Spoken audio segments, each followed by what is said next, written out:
This is Dr. B, aka Merciless, and we're down here in Southern California with some special guests, including the Pacific Savages Motorcycle Club. It's been a long weekend of podcasting, and it's been a good one, though. And we have another great show for you all. Again, we have members of the Pacific Savages Motorcycle Club, but we also have an additional guest as well. And we're going to let you talk a little bit about, what you represent and whatever else that you can bring to the show as well. The whole point of the Seven Generation podcast is to tell good stories and bring to our listeners the best content possible. So let's start with the Pacific Savages Motorcycle Club. Let's kind of go around here, and then we'll end with the introduction over here as well. What's going on? My name is Rod from the Nokohama tribe of the Pacific Savages here in SoCal. I joined the club because I wanted to ride. And the appeal for the club was that I got to ride with my people.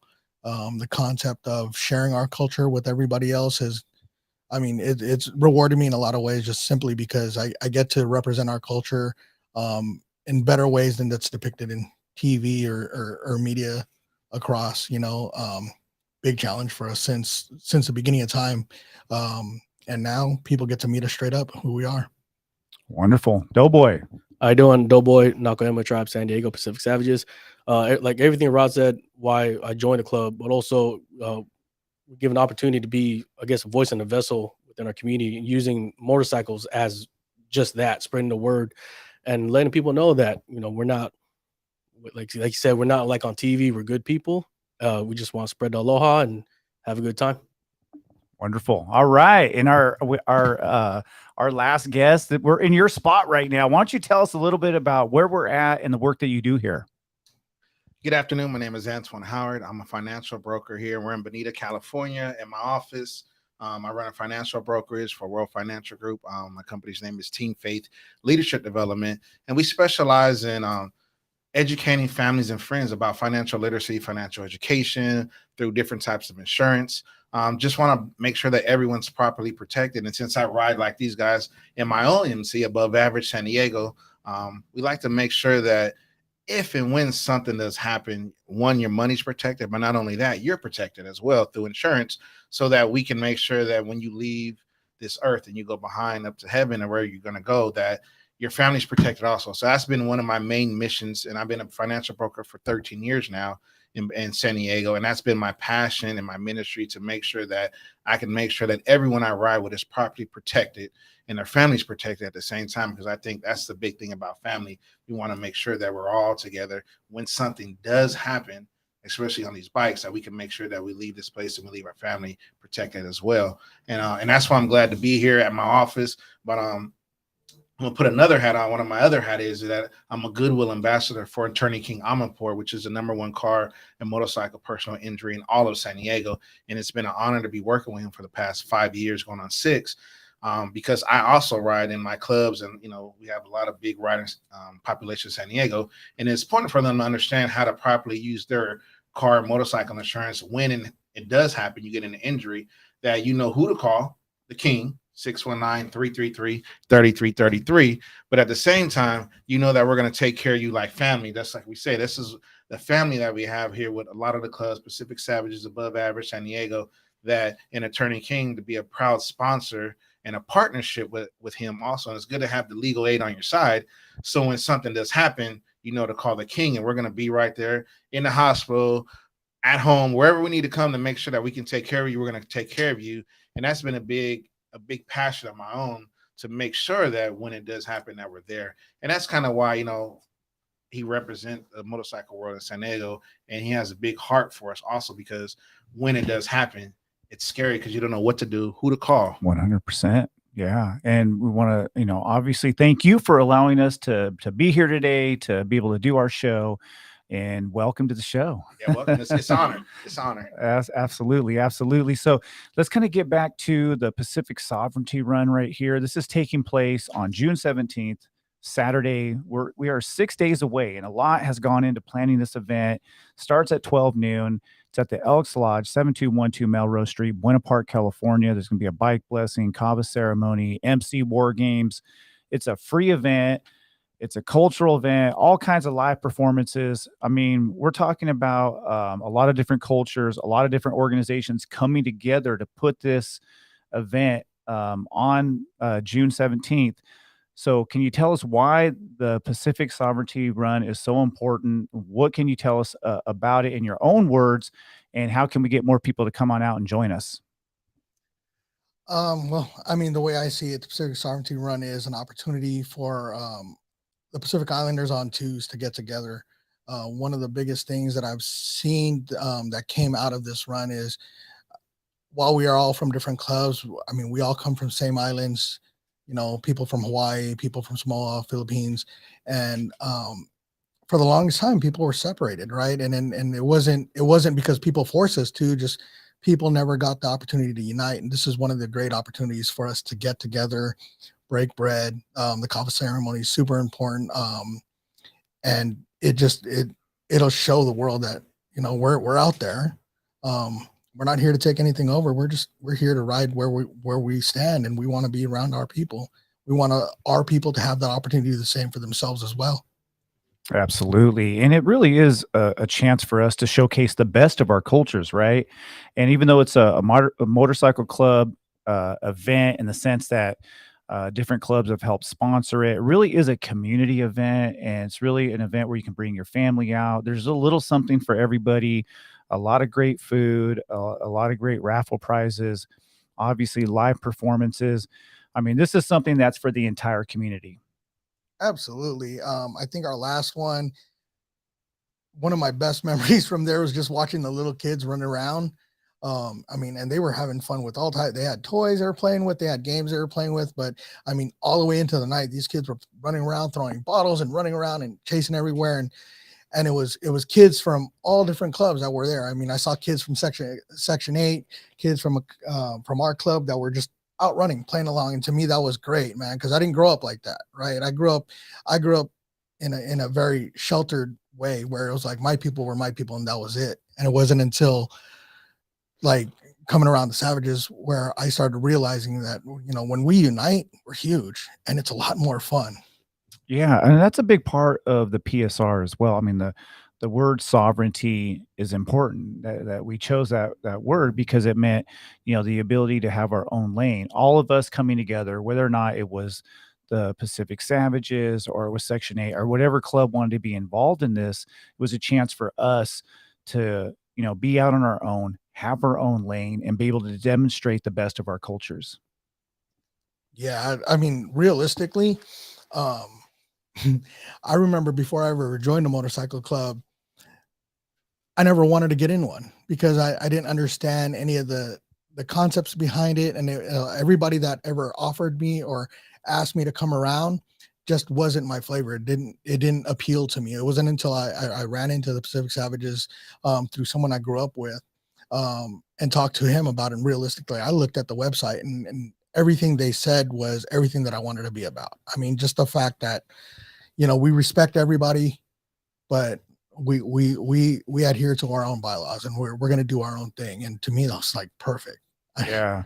I mean, I think that's a big part of, you know, the Pacific Savage get down, right? Is that, you know, you're going to obviously show respect to everybody, you know, but at the same time, we want to be respected as well, respected for our cultures, respected for our life ways, and we want to be able to do our own thing and really to be free to to have our own lane and to not have somebody else be telling us, you know, how we're supposed to be living our lives. And you know, that was a big draw for me for the Pacific Savages as well. And you know, I always tell people, if you come into our organization, you're definitely going to be coming into an entity that takes care of its own. And you know, I really believe in that part of our mission. And I think that these events right here are definitely a reflection of that. Again, it's a vision from our Indigenous brothers on two wheels. We're obviously about, you know, riding motorcycles. It's about the passion for the ride, most definitely. But the big component to it is the culture. So just kind of tell us why is, you know, what is it about our cultures that you think are important to be able to share and to continue to share with our children and the generations coming forward? For me, it's the struggle and watching everybody come. I mean, like, you know, the way I see it is Filipinos aren't just nurses, and Samoans and Hawaiians aren't just football players. We have professionals, we have long-term students, and we have our share of dudes that mess up. But at the same time, we are also fathers. We're mechanics. We're in the military. We're engulfed and embedded into the community, and rarely do people ever acknowledge us as that, right? Like, and I mean, I've been watching the media stream for since I was a kid, and for the longest time, Asians were always just good at math, or Islanders were just that, you know, that barefoot guy that was cooking with the tattoos on their face. Never did they ever depict somebody as someone who was a businessman, who was successful, who was, you know, loving, or a big part of their community. And that is really what the island culture is. We are like, we use the word tribe because that's what we are.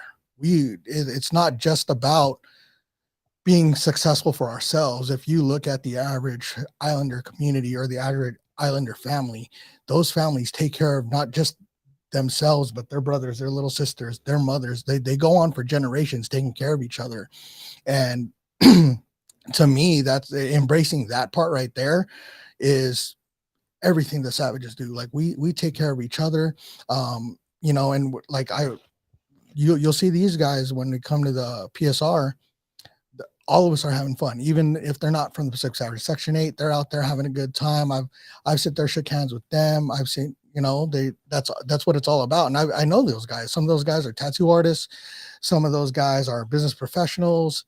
And that's what I love seeing. I love seeing that my culture is rising up in our communities and in the society for more than just what we were depicted as. And it comes from a long-standing history. I mean, the Filipino migrant workers, you know, everybody knows about the Hispanic history when it comes to migrant workers.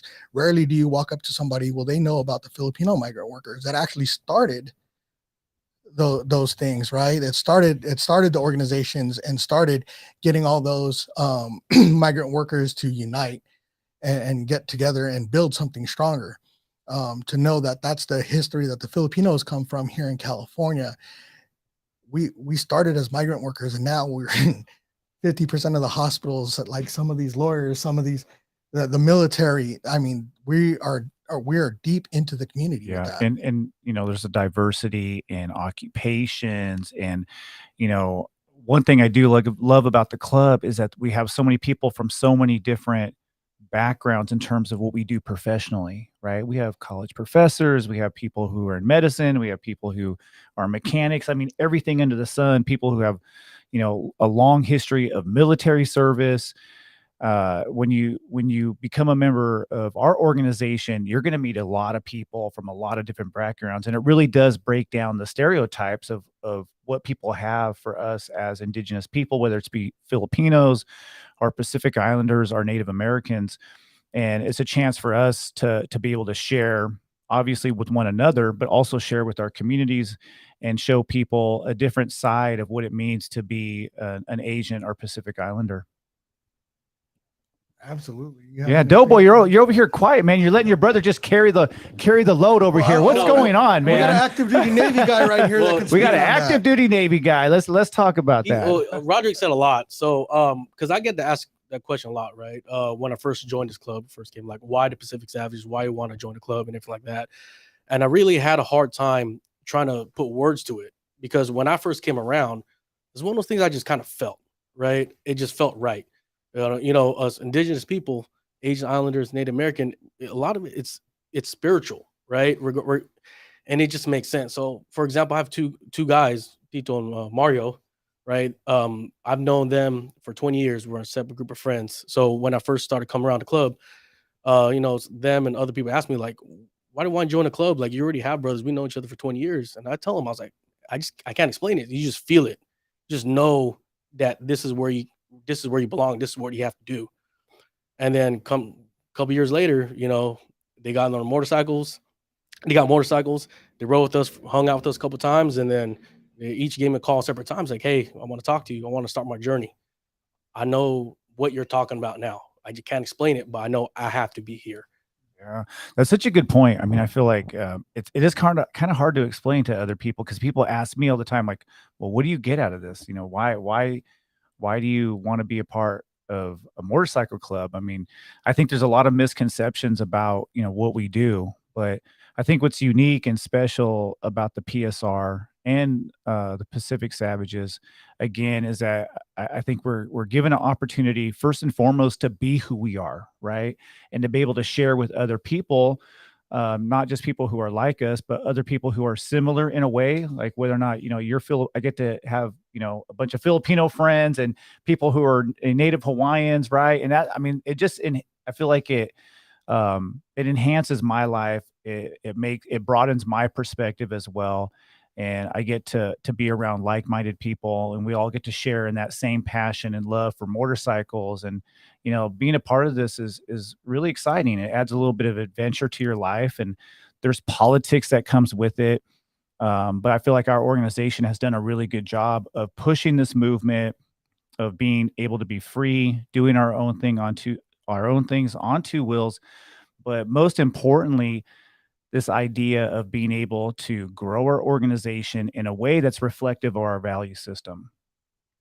Yeah. Yeah, I get that 100% because the good thing about it, I mean, we all share similarities in culture also, but when you meet different people from different backgrounds, you get to learn a little bit about them and help add to your character, your moral compass, right? Take what's good and then carry on from there and continue spreading that around the people. And you can kind of choose who, you want to be around and share this with, because you're taking that from other folks. Absolutely. And you've been on the motorcycle club set for like 10 years. We were talking earlier. Can you tell us a little bit about your motorcycle club and the set that you are a part of here in the San Diego area? Yeah, I've been on the set about 10 years now. I'm with Above Average MC right now out of San Diego, and I'm the business manager for that club, and then I also sit on the council of the board too as the enforcer for you would say the black set, but I'm a part of all the set of Auto San Diego. I have friends and family from the Hispanic set to the Islander set to the white set, however you want to call it. At the end of the day, I look at it as family because, like I said, me being Apache Indian, part of Hawaiian and all that, I feel a vibe when I was always with the Savages. You always feel at home, you feel that love, and I think that's huge. Even with my club, my club, we have blacks, Hispanic, white, we got it, the whole rainbow. And like I said, it's about a brotherhood, and like we talked about earlier, you just feel that passion, you feel that movement. Like you said, you can't explain it, but you can call your brothers when you need them. Yeah. And I think that's big with a lot of men, because a lot of times it's hard to share that passion that you have with men. But when you find the right group of men and you can find that passion and bounce that energy out, and you can call your brother when you need him, and then we can hop on these bikes and hit the road and just drive. I mean, I don't know other people, but when I get on my bike, either the Harley or my Busa, I just feel freedom. And then when I'm riding with my brothers, it's different. When you're riding one, then you got two, then you got three, then you got a pack going down that freeway. You feel invincible. And that relief from that day to day. And I think that's what this motorcycle thing is, if that's what you want to call it. You know what I mean? To be on twos with your brothers, knowing that they got your back, and being a part of the San Diego set is the same feeling. I like the fact that I'm able to fellowship with any and everybody, because like you said, you get a different vibe from everybody and you get to experience the culture in a different way. Yeah, that's right. I mean, I think that, every single set has its own unique value system. But at the end of the day, we all love one thing, right? We love to ride. Yes, yeah. we love motorcycles, and we love to be on two wheels. And that's that common denominator. Like wherever you go, it doesn't matter. Like you see somebody on two wheels, or you see a bike that you like, you automatically have a new friend, right? Somebody you can talk to about motorcycles. And I think that's what's really cool about the culture, the MC culture, and just motorcycle culture in general, is that, man, it's just like it's just something that you can share with people from a background that may be similar to you, but maybe not as similar to you as well. And so you can make friends from with people who come from maybe a side of town that you're unfamiliar with, or a culture that you're unfamiliar with.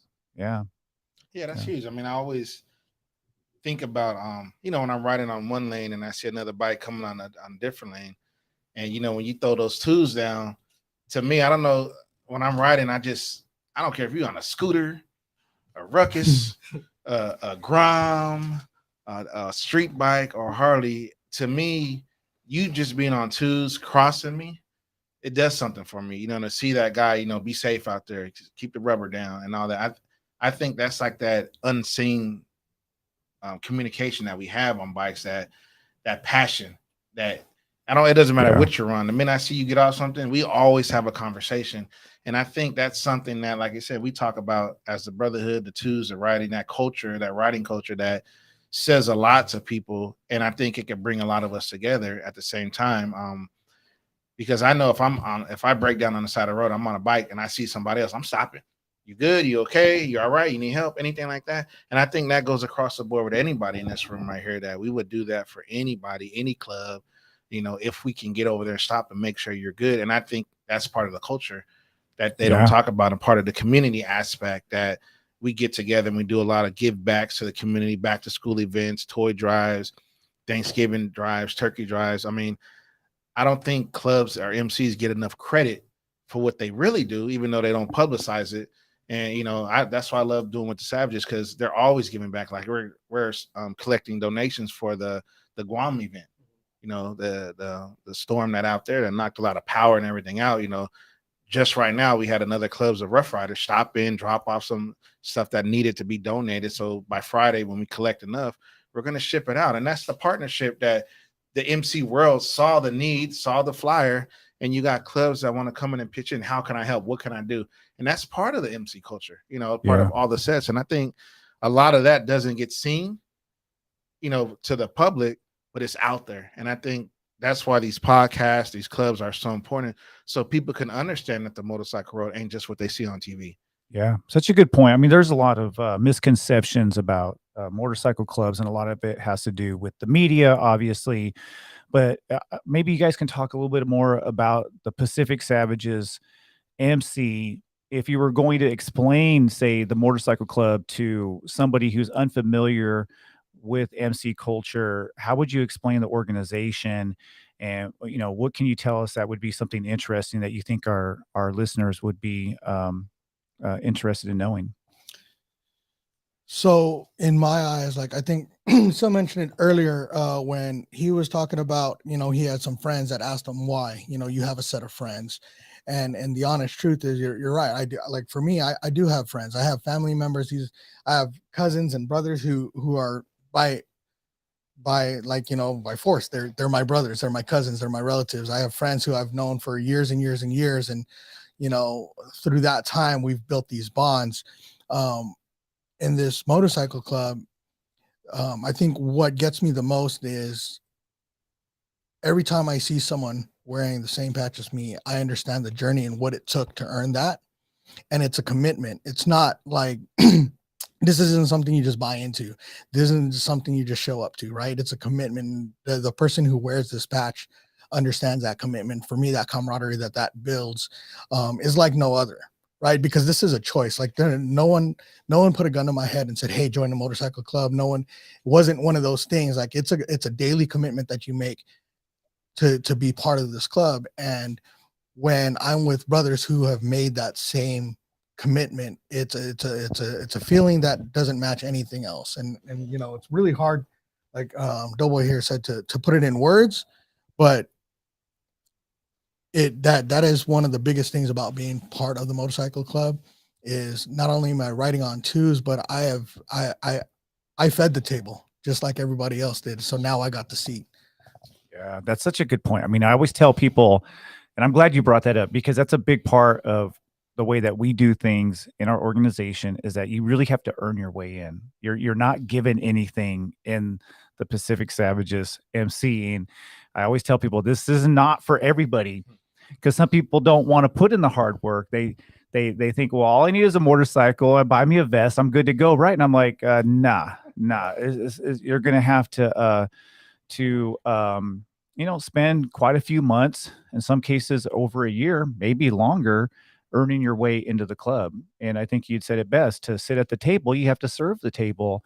And I think it's a great way to kind of weed people out who aren't as committed, because you have to earn your patch, and then once you get it, you have to continue to earn it every single day.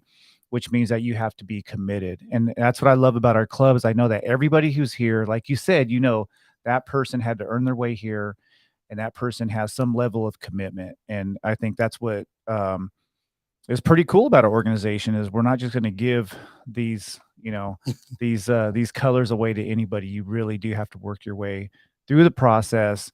And when you do, it's those milestones are really beautiful and amazing. And then you have to continue to work more, right? To continue to earn it every day. And I think that there's a lot of ideas that, oh, you just, you hop on a motorcycle and you're good to go. Like we have very specific things we have to do with our riding. You have to learn how to become a better rider. I mean, there's a lot to it. Like, what do you think, Doughboy? What do you want to add to that? So, the best way I was able to explain it before, I asked a friend, right? Hey, would you risk your life to go get tacos with me? I'm like, no, why? Well, these guys we all know riding motorcycles is dangerous, right? The minute you walk out that door, that could be the last time you say, bye to your family or say hi to them, right?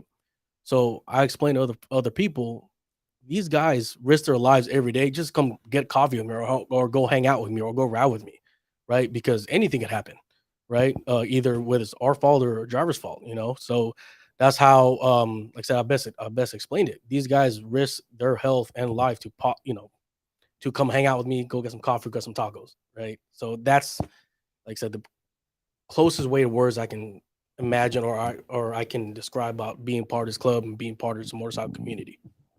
Yeah, absolutely. Absolutely. So, again, let's promote the PSR a little bit here. So obviously this is a big event. If you were to talk to people who are in the motorcycle club community or just the general public, what's a really good selling point to get people to come out to the PSR? The food. Oh yeah, it's got to. I mean, you sell anyone on the food. We're gonna have. Puna was going down the list of food vendors. We're gonna have some really good food, no doubt. Yeah. So the food is definitely going to be off the hook. I mean, like I said earlier, right? Like you've seen the Pacific Island community and the Pacific Island Asian community. I mean, by themselves, they have a really great time.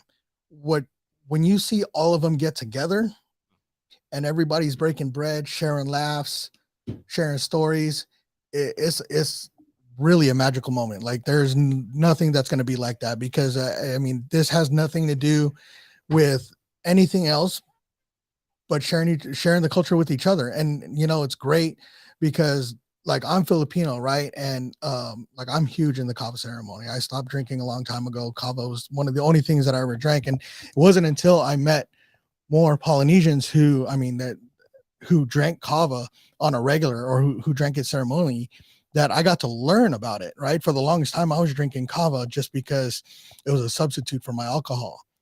And it was a great way just to hang out. But then once I started learning the history behind it and understanding the meaning behind it, and it opened my eyes in a big way. And that would have never happened if I was not hanging out with other cultures within the Pacific Island community. Yeah, I mean, obviously we learn a lot about our respective communities. And I think that's what's really cool about our organization is we have a lot of groups that have come into this. Filipinos, Native Hawaiians, Tongans, Samoans, Chamorros, I mean, Native Americans, right? I mean, you name it. There's a place for you in the Pacific Savages. Yeah. Yeah. And you're right. When we get together, I think that's a great selling point. We definitely do have a good time. It's a lot of fun. And I'm telling you, people who are listening to this, if you're in the SoCal area, San Diego, or, doesn't matter. If you're in the Bay Area and you want to spend the weekend in SoCal, come on down to the PSR. I'm telling you, you're going to come away from this event with a lot of really good vibes. Again, there's something for everybody. You don't have to ride a motorcycle. It's pretty cool. If you do ride a motorcycle, definitely come to the bike blessing. But this is family friendly. You can bring your kids out. There's going to be raffle prizes, a lot of good food, live performances. It's a free event as well. So if you just want to come out, eat some food, hang out with your family, you can do that. If you want to ride out there like I will be doing all the way from Central California. That's obviously it's open. It's open to all clubs and to, people who are cool, right? We only want cool people though. Yeah, so no drama. No drama. Yeah, this is definitely a no drama event. I mean, again, it's family affair. It's about representing the best of our cultures. So anything you want to add to that, Doughboy, in terms of the PSR? Because I know you've attended 2 of them, right? Yes. So we've had two previous PSRs. This is the second one, the second annual in Southern California. So what's a good selling point for the PSR? Really just, everything mentioned before, but really come experience our hospitality. Yes. When, as I mentioned before, people have this stigma. Yes, we are Asian Islanders, Native Americans, indigenous people on motorcycles. They think Sons of Anarchy, right? You can go over there and then someone gets stabbed. No, when you come to PSR, you're going to see people from different islands, different countries, everything. I mean, like we say, the Pacific doesn't divide us, it unites us. So this is where we can come together, and you're going to get and experience a little different piece of our culture just for those couple hours. And then you're going to feel the hospitality, right? There's no one's going to mad dog you. No one's going to try to hurt you. If anything, you probably get irritated because, hey, try that, eat that. You ever had this before? Just come see it for yourself. Yeah, that's a really, really good point. And the Asian Pacific Islander community really isn't that big, but there's a lot of y'all on 2 wheels, right? I mean, I feel like there is this passion for riding motorcycles. So where does that come from for you all? Like, why is it that you guys like to be on 2s? Me personally, so a little background was I never rode motorcycles before, right? I never have. It was when I came to this group and I felt what I felt. I was like, I need to be part of this, because everyone was welcoming, everyone was real friendly, but then there's still that there's things I wasn't privy to, right? So to get into that, I had to be a part of that. So that was the big thing for me, was if I had to be part of that, to be in that right, I had to get a motorcycle. So I said, I'm gonna get a damn motorcycle, right? I'm gonna be part of this. And then, like I said, that was a really big thing for me. I needed to be part of this. I don't know what it was, but I just had to. And thankfully, my wife said, okay. Hey, you got to have support from the family, right? Because this is a commitment, obviously. And you'd mentioned it's also very dangerous too. I mean, every time you're out on 2 wheels, you got to make sure to, hug your family, tell them you love them, and make sure that, when you leave your brothers in a good way, because, we all know we've lost brothers in the Savages, and, it's a dangerous thing that we do. But obviously you felt this calling for this, and which kind of shows you how powerful the organization is. And I kind of get that I had the same feeling as well. There was something about Pacific Savages that I really wanted to be a part of. So what about yourself? What is it about 2 wheels that you can tell, others that, may not ride, may not understand, why people are so adamant about being on their bikes? So I honestly, I hate people. Right. And I'm telling the truth. So my military time left me with some mental health deficits that caused me to really hate people. And at one point along my journey, I decided to buy a motorcycle because it was the only way I knew that I can travel by myself. And in that journey of getting my own motorcycle and starting to ride around, that's, like I said, people were asking me to, come around their clubs and stuff like that. And I was like, I did this to be by myself. The honest truth is, though, when I met the Savages, the Pacific Savages showed me that, it was a part of healing for myself, because riding my motorcycle, the term 2-wheel therapy, it means a lot to me, right? And when I met the Pacific Savages, I didn't hate people so much. I finally found where I belonged. I got to be me. Everything just fit right, and then that's why I have such a passion to ride with the Savages, because there's nothing, it doesn't. I can't even describe how it feels like to ride with him, going up north, or to meet up with someone in Las Vegas or anywhere else and just go riding around. It's a therapy like no other. I started it thinking that it was going to be my own personal therapy, and then learned somewhere down the way that riding with my brothers is my Usos means a whole lot more. Yeah, I mean, what's nice about being on 2 wheels is, you can put your phone away too. And, if you're on 2 wheels, you can tell anybody who's been trying to get a hold of you, hey, I'm on 2 wheels. I can't, I can't pick up when I'm on my bike.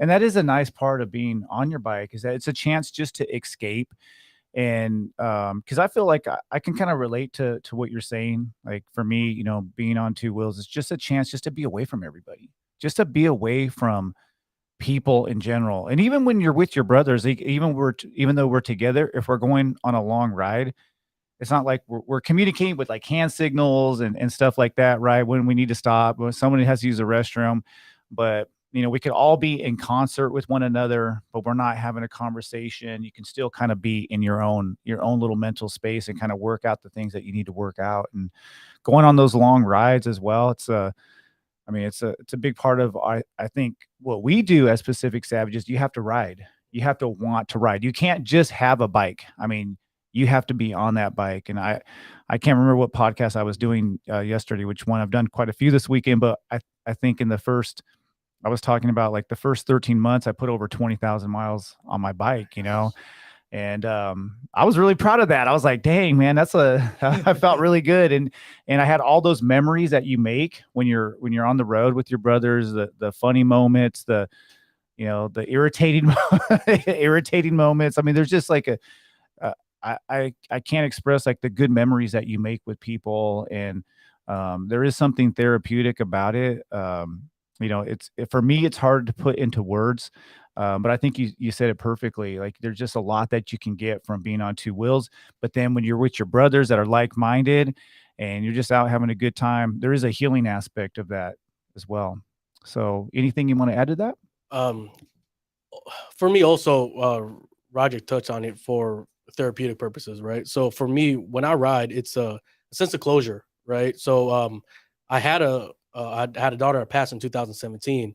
So with that, when I ride and I ride with my Usos, it's my way of her meeting her uncles and me flying with her, right? So like say it's a sense of closure for myself. It's very, very deep and very personal, right? So my tribe knows that, my Usos know that, they know that I dedicate my whole journey to her, right? So if I'm because what she could have done, I'm doing what the whole woulda should have could have, right? So what she was unable to do because she passed in such a young age, everything that I'm thinking in my head like, should I do this? Like I'm gonna do it because I'm doing it for her. Yeah, I love that. I love that. Absolutely. Absolutely. And I want you to get in on the conversation here. And so what is it, you know, how long you've been writing and, you know, what drew you to the motorcycle club community? Shoot, I've been riding since I was 16. From the little mini Ninja pocket bikes that they used to have to the dirt bikes. To my first motorcycle was a Hayabusa, and it was just the power to be able to do whatever I wanted to do. I mean, I've always had a need for speed to my Hondas, to my Fast and Furious, and then to the Hayabusa that just gave me the adrenaline to be free. You know, put that helmet on, turn my music on. Don't let the right music get on because I'm doing 120 through the highway, just enjoying life. That thrill, that wind blowing through your hair, you know, that through your sleeves, through your vest. And then, you know, finally seeing other motorcycle enthusiasts like myself. Like I said, I came on the set around 10 years ago. I was at my office doing what I'm doing, insurance, setting up accounts for people. And then I was, you know, I'm heavily involved in church as a youth minister since I was 17.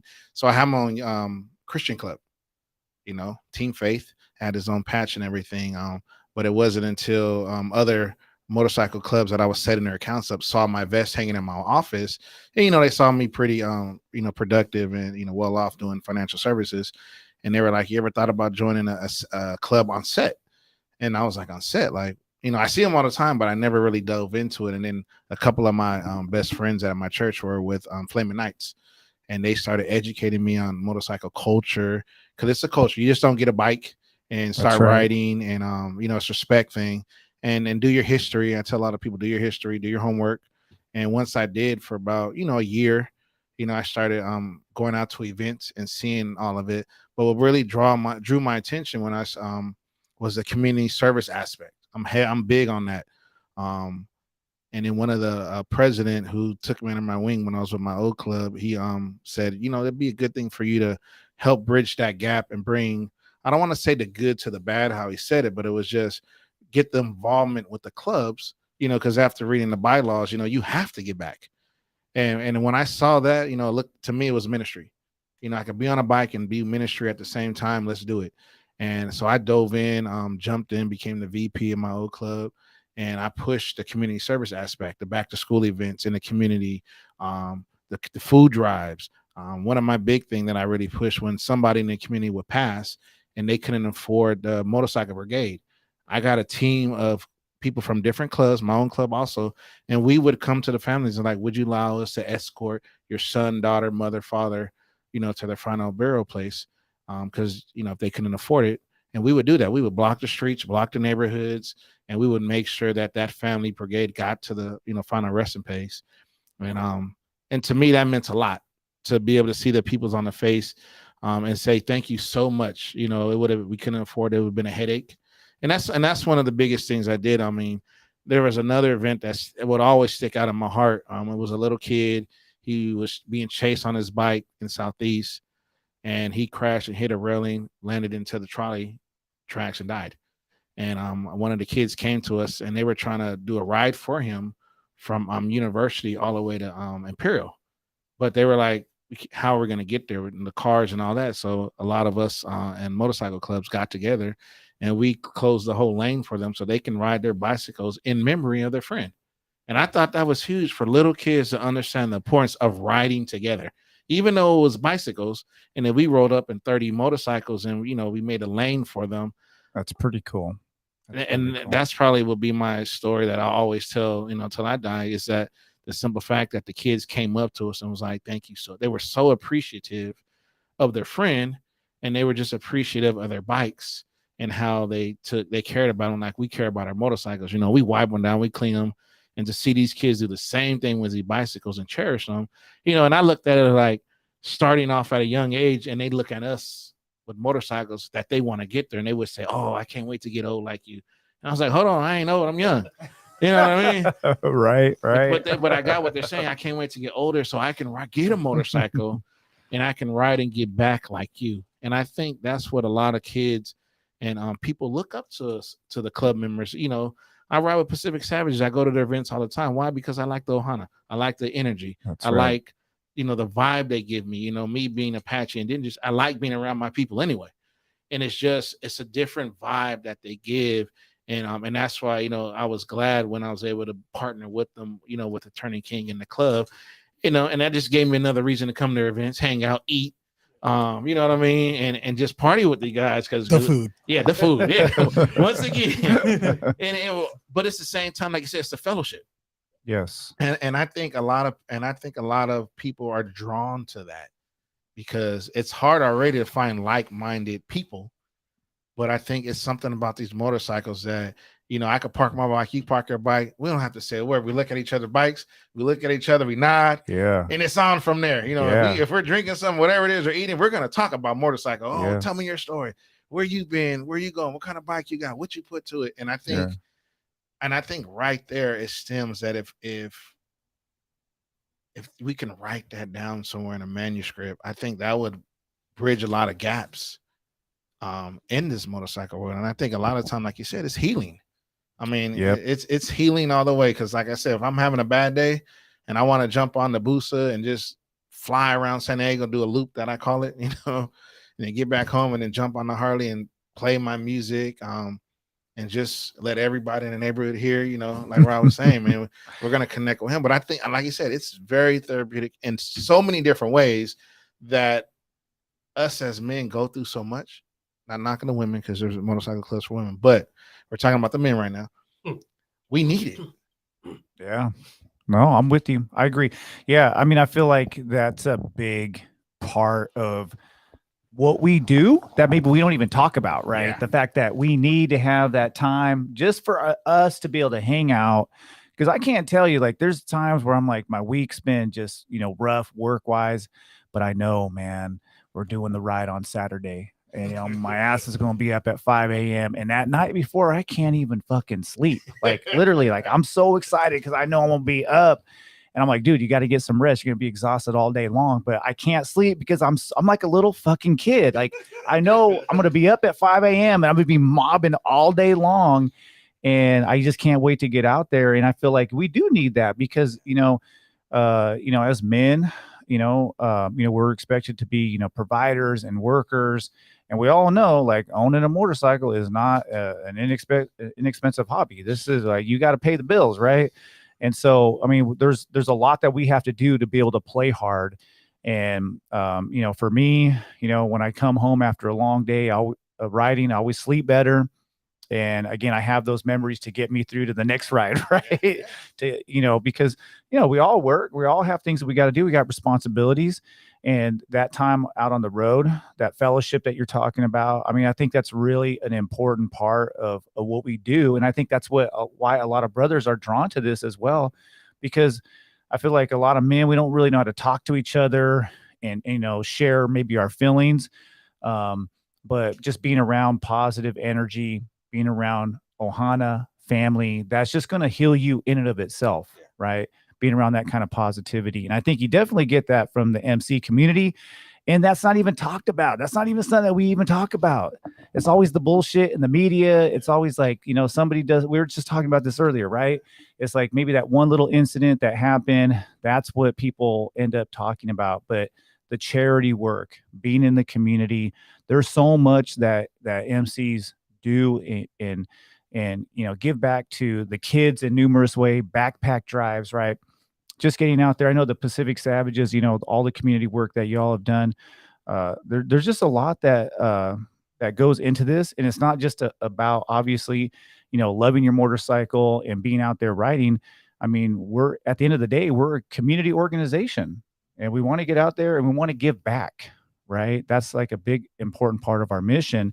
Really, I think that's something that kind of unites all motorcycle clubs, is that we have some kind of mission to give back.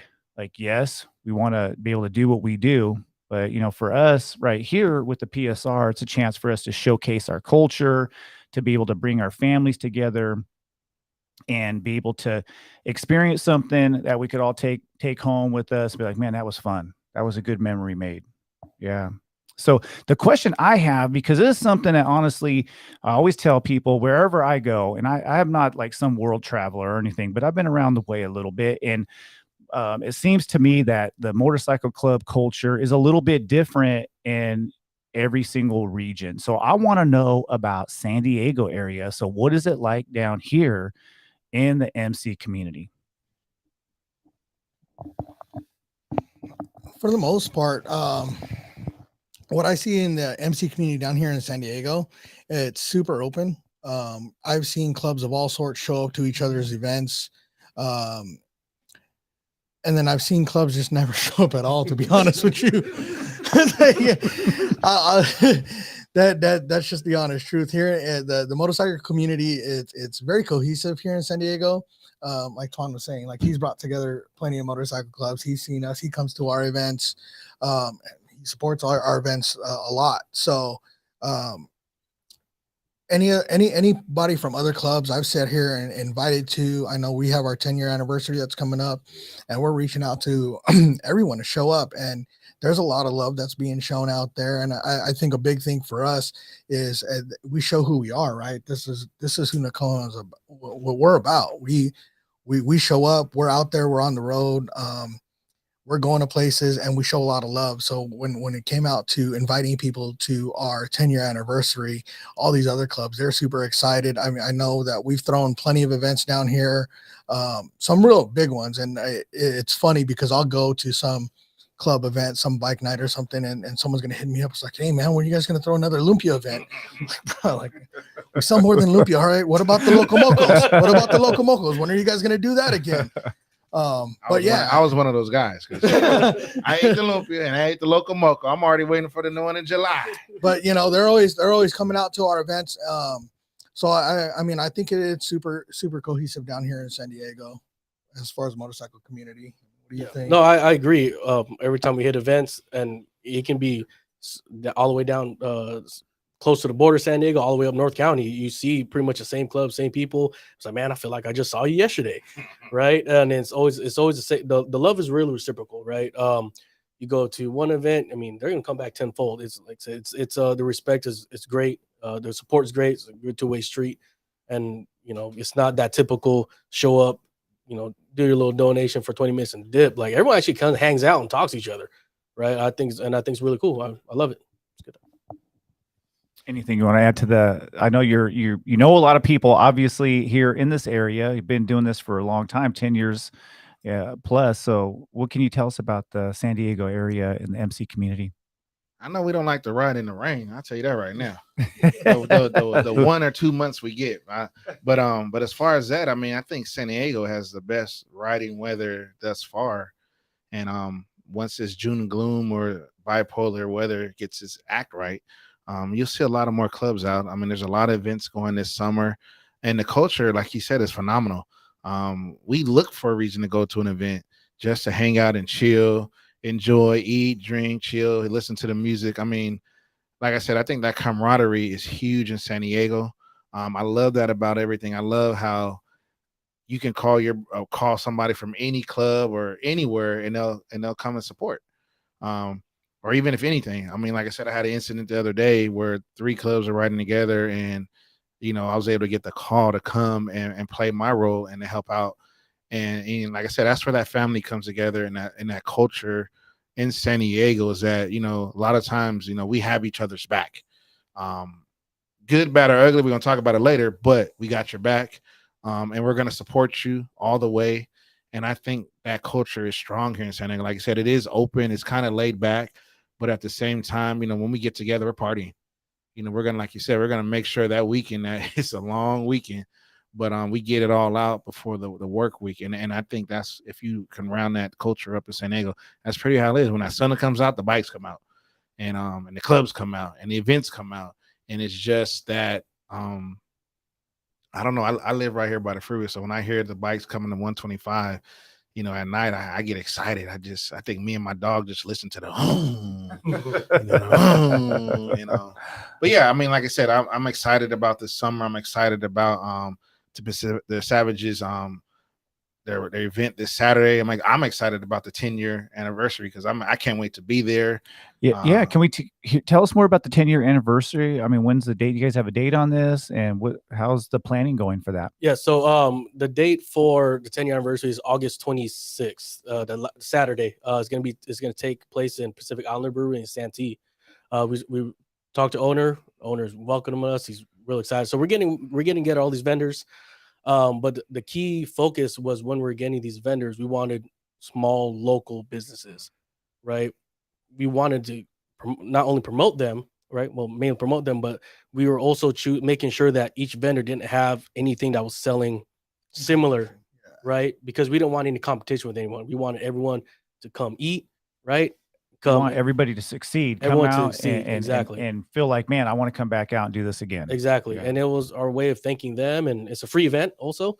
It's a way of thanking the community and thanking the vendors for coming, hanging out with us, and pretty much allowing us in their community for the past 10 years. Man, fantastic. Absolutely fantastic. So why don't you tell us about the best riding areas? Is there a particular ride in the local area that a lot of people enjoy doing, or just the ride that guys like to do in the area? I'm gonna say every one of my favorite rides ends in food.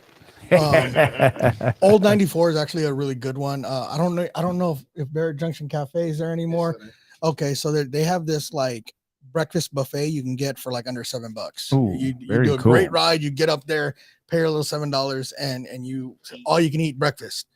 So that was one of the first rides that I've learned about here in San Diego. But there's tons of good rides, man. Sometimes just going up the coast, that the smell of sea air, smell of the Pacific, just nice and cool. No matter how hot the day is, you can ride down the coast, and it's gonna feel good.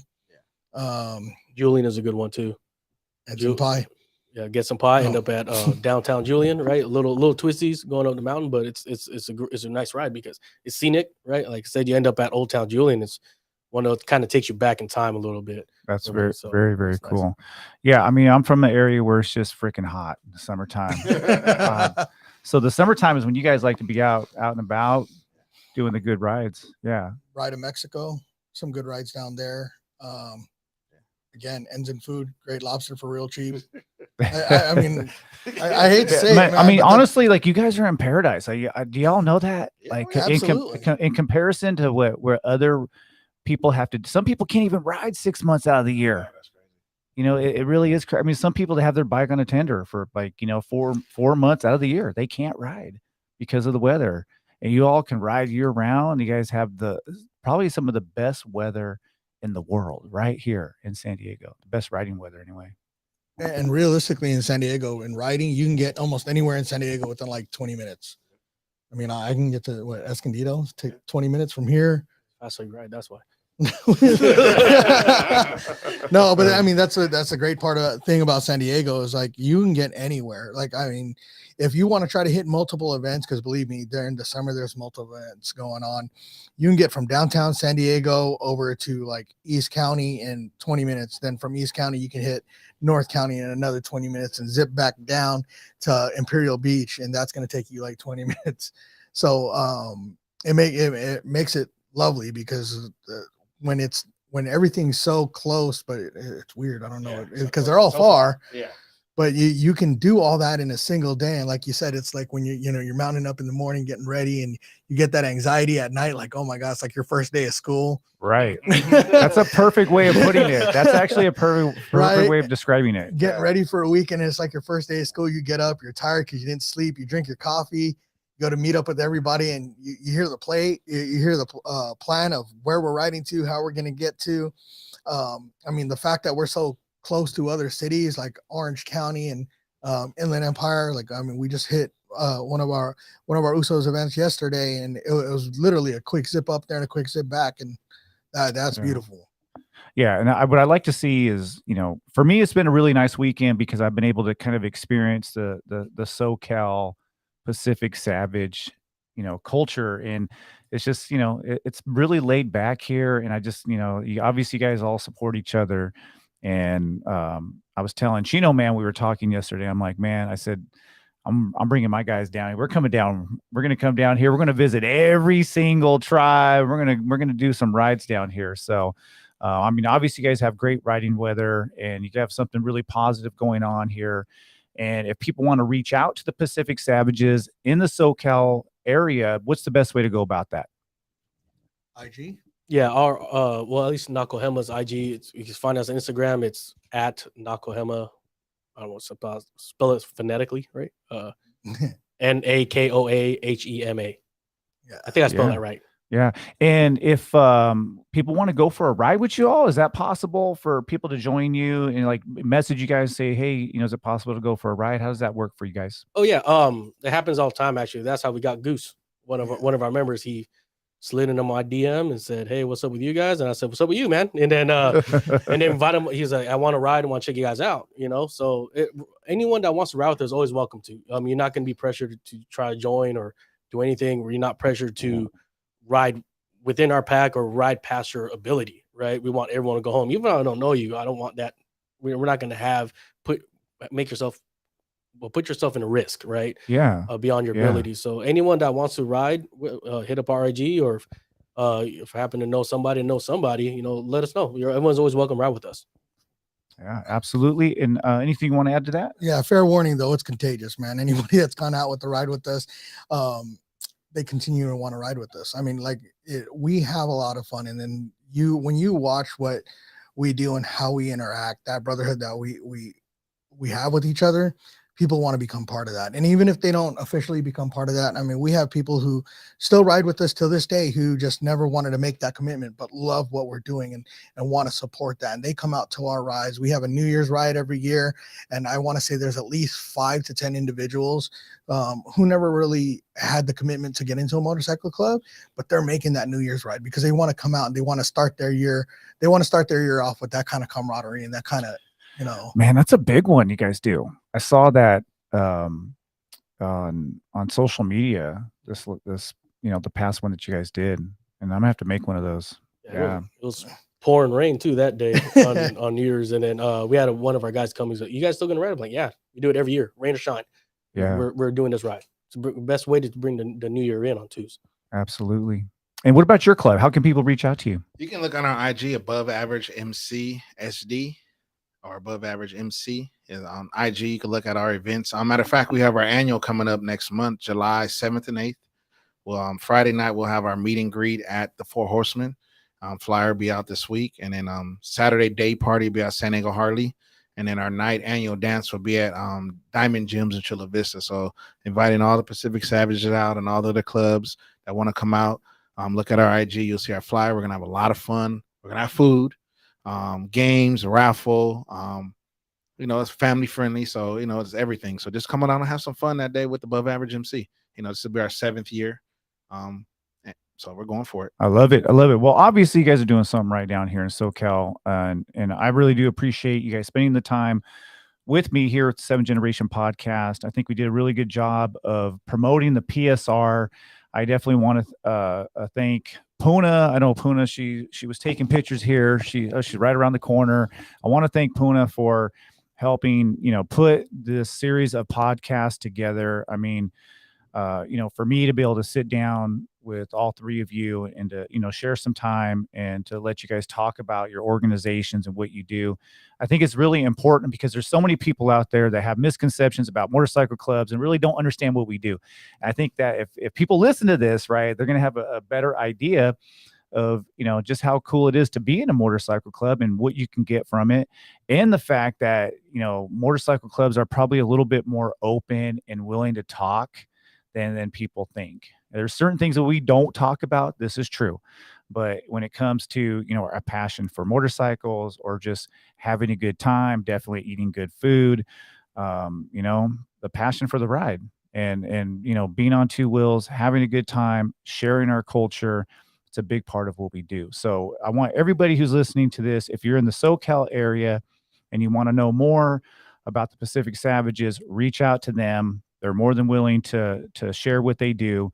And then, of course, we want you out June 17th, the Pacific Sovereignty Run, Saturday, 6 days from now. Puna, can you believe that? 6 days? It's going down here at the Elks Lodge, 7212 Melrose Street, 12 noon to 5 p.m. It's going to be a bike blessing, kava ceremony, MC War Games. It's a free event, live music, live performances. We're talking about one of the better events in the SoCal area. If you want to learn more about Asian Pacific Islander indigenous culture and how that plays out in California, the PSR is the event to go to.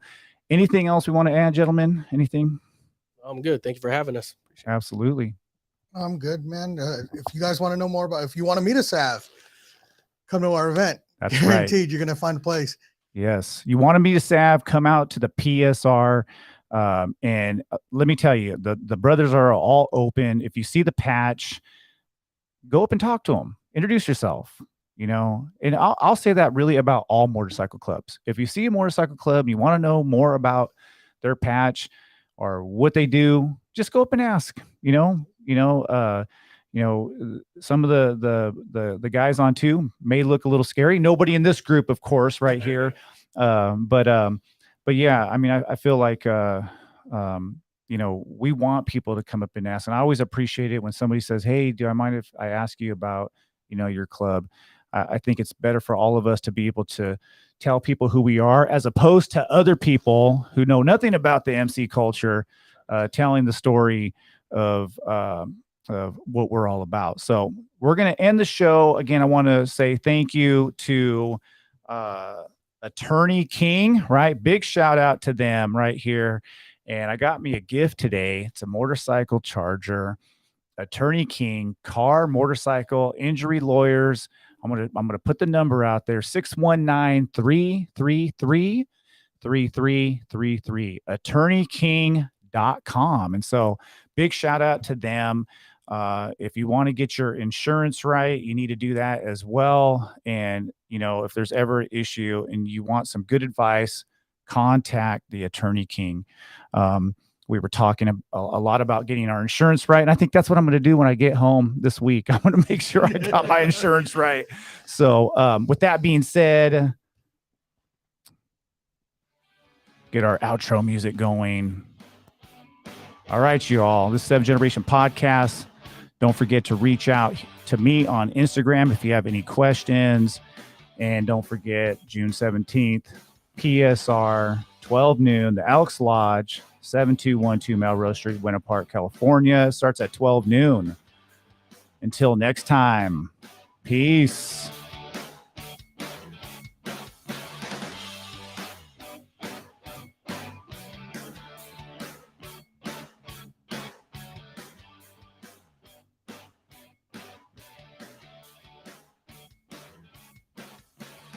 It's about the passion for the ride.